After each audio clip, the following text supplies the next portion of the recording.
एक जवान राजा ने मंत्री को आदेश दे दिया कि बूढ़े लोग हमारे किसी काम के नहीं हैं, हमेशा बीमार रहते हैं, कोई काम नहीं करते, इनकी वजह से राज्य का धन बर्बाद होता है।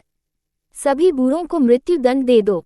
राजा का ये आदेश राज्य के सभी बूढ़ों को मालूम हुआ तो वे रातों रात दूसरे राज्य में चले गए। एक गरीब लड़का अपने पिता से बहुत प्रेम करता था।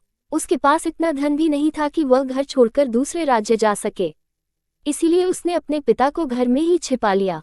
कुछ ही दिनों के बाद उस राज्य में अकाल पड़ गया। राजा को समझ नहीं आ रहा था कि अब प्रजा के खाने की व्यवस्था कैसे की जाए। उन दिनों भीषण गर्मी भी पड़ रही थी। गरीब लड़के ने अपने बूढ़े पिता से अकाल से निपटने का उपाय पूछा।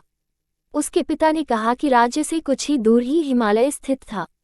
गर्मी से हिमालय की बर्फ पिघलने लगेगी और वह पानी उस राज्य की ओर बहता हुआ आएगा। वह पानी यहाँ आए इससे पहले तुम एक काम करो, राज्य के मार्ग पर दोनों तरफ हल चला दो। लड़के राज्य के लोगों को ये उपाय बताया, लेकिन किसी ने उसकी बात नहीं मानी। लड़के ने अकेले ही रास्ते पर दोनों तरफ हल चला दिया। जल्दी ही हिमालय का पानी राज्य के रास्ते पर आ गया। कुछ ही दिनों में राज्य की सड़कों पर अनाज के पौधे उगाए। जब ये बात राजा को मालूम हुई तो उस गरीब लड़के को दरबार में बुलवाया गया। राजा ने लड़के से पूछा कि ये अनाज उगाने का ये तरीका तुम्हें किसने बताया? लड़के ने कहा कि महाराज, ये उपाय मेरे पिता ने बताया था। आपने जब बूढ़ों को मारने का आदेश दिया था तो मैंने उन्हें अपने घर में छिपा लिया था। ये सुनकर राजा ने उस बूढ़े व्यक्ति को भी दरबार में बुलवाया।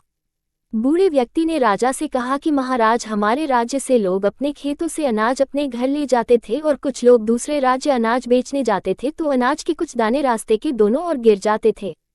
जब मेरे बेटे ने रास्ते की दोनों तरफ हल चलाया और हिमालय का पिघला हुआ पानी वहां पहुंचा तो वो दाने अंकुरित हो गए और अनाज उग गया। बूढ़े व्यक्ति की ये बात सुनकर राजा को अपने आदेश का बहुत पछतावा हुआ और राज्य से गए हुए सभी बूढ़े लोगों को वापस अपने राज्य में बुलवा लिया।